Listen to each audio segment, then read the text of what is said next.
Hi students, in this video we're going to add number 2 on our list of the 3 OG theories in sociology. Of course we have 4 to go over because we're going to add another one in another video. But in this video we're going to cover number 2, and before we get busy with our notes I want to point out that all of this at the top of the board is the same as what you used for the previous video when we studied functionalism. So this is just number 2 that you can add to that list because all of this says the same stuff from the previous video. Also, I need to point out, I don't recall whether I told you in that video, in the functionalist video, when we analyzed poverty as part of social structure, I don't recall whether I told you that you needed to write down some of that commentary, because I'm going to use poverty as an example at the end of this video also to show the differences in the way this video would analyze poverty, this theory would analyze poverty and the previous theory would analyze poverty. In fact, for all 4 of these topics that we're going to cover regarding theories, we're going to use poverty so that you can examine the differences in the way that these theories examine the same exact concept in social structure, in our social structure here in the United States. Okay, and so this is number 2 on our list. Conflict theory is the name of it. Your textbook might say social conflict theory. You might hear me occasionally say social conflict theory. It's the same thing, okay? I just wrote conflict theory on the board. That's what I typically call it. That's what you'll typically hear me say or see me write on the board, so that's what I put here. But please indicate in your notes that social conflict theory and conflict theory are the same thing. Other courses that you have in on your degree plan that you're maybe enrolled in right now, other courses might look at conflict theory. Also use it, to analyze whatever the topic is that you are studying in that course. Some courses call it neo-Marxism because the main ideas behind this come from a philosopher, I guess I'll say, no, an economist, a political commentator. I don't know what you should call him. His name is Karl Marx. And so Karl Marx came up with the idea of social conflict because this theory focuses on his idea where there's a struggle among huge portions of the population. And so that's what the conflict word means here. It's like a struggle. It's like a theoretical or a conceptual, political, social stratification struggle that people have in society for equality. Okay, and so that's the general background of what conflict theory is. Please notice that just like functionalism, conflict theory is on the macro scale. Sometimes we can use it to look at a little bit smaller than that, but not micro really. Sometimes some sociologists call it meso scale, which is like intermediate, in between macro and micro. But for our purposes, we're going to talk about it as a macro scale theory, just like functionalism is a macro scale point of view. And just like functionalism, you're going to look at those macro scale components of social structure that you have in your notes from a previous video. Now, one difference that you'll see on this theme is I just changed, I wasn't looking at my functionalist list, and so I don't think that the theme has exactly the same things in it. So this is where you will begin to see some differences from the board in your functionalist notes and the board now in the conflict theory notes. And so, but all of these things are macro scale components of social structure, and so that's what a conflict theorist looks at. But a conflict theorist looks at these things in a very different point of view than a functionalist, okay? That's why we're developing our sociological perspective here. This is one of the points of view that are approved of for you to use when you're examining society and formulating questions. How do we interpret society? Some of us use this theory to formulate questions when we are examining different issues on the macro scale. Okay. So a conflict theorist, the general idea that a conflict theorist begins with is they look at the macro scale and they say, this has inequality built into it, the system, the social system. the social facts, the social structure, the social institutions. A conflict theorist says there is inequality in here. There are some life experiences for certain parts of the population that they are advantaged by the social structure, and other sides of the other huge portions of the population, see the macro scale issue here, other huge portions of the population are disadvantaged by the way society is designed. That's the general theme about conflict theory, okay? Or social conflict theory. You see on the board the haves and the have-nots. This is a common phrase. We get it directly from Karl Marx. No, we don't get it from Tyler Perry and his TV show that he had 10, 15 years ago, however old that TV show is now. But the haves and the have-nots. Don't think of that TV show when I say this. Think of huge portions of the population compared to each other. Like the verses, that's where the struggle is. So for instance, let me use a period in history called the suffrage, women's suffrage. And when I say that, a lot of you are like, oh yeah, that's when women struggled, fought, called attention to, did public activism, had protests, had marches. Women and men who supported that cause marched and demanded public change so that women could not only earn the right to vote, but own property and have a whole lot of other equivalencies in society that men did prior to that point. But there had to be a struggle, there had to be a fight, a peaceful fight in this case. In women's suffrage, there were marches, there were demonstrations, there were speeches in the legislature, there were all kinds of things that called attention to the injustice and the inequality according to some people's point of view. Not everybody agreed with women's suffrage then, and let me tell you, not everybody agrees with it now. There are some commentators who have podcasts who will talk about how society has gone to hell in a handbasket since women got the right to vote, and they will trace it right back to women having the right to vote. So you don't have to agree with women's suffrage if you don't want to.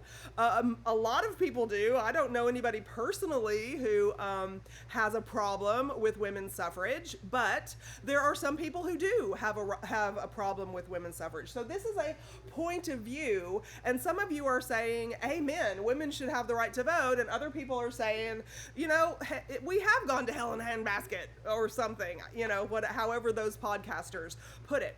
But the point is, social structure prior to women's suffrage, social structure was organized in a way where men could be landowners, could grant inheritance, could vote, you know, had a voice in politics and in the public sphere. That's how it worked. And women didn't. Women had to rely on their husbands to voice an opinion for the whole family in that case. Okay, and so social change happened. So what conflict theorists want to find is they want to find the source of inequality in society. And when they find the source of inequality, they want to fix it, like it says down here. So the women's suffrage movement is a great triumph from a conflict theory point of view. Okay, so when we look at huge portions of the population in the women's suffrage example, the haves were males, okay, the haves were males, and the have-nots were females, okay? So that's the kind of, so listen to those very general terms. I don't know what the whole population of the United States was at that time. You can ask Siri what it was in 1920. But about 52% of the population was female, and about 48% of the population was male, because that's usually what the ratio is. And so That's a huge number of people. I'm not talking about just people who go to school with us. I'm not talking about people who are in your apartment complex. I am talking about the society that we live in, macro scale. So this one, I'm emphasizing that because this one is hard for some people to zoom out on the macro scale, because we want to talk about we want to talk about poverty like we're about to do. And individual lifestyles in poverty are awful. Individual lifestyles in poverty are very stressful. They're full of anxiety and stress.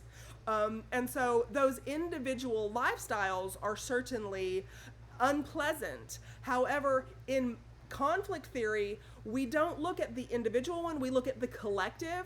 We look at the condition of poverty in general across society as a whole, and we talk about the collective experience of all of those citizens and residents under poverty.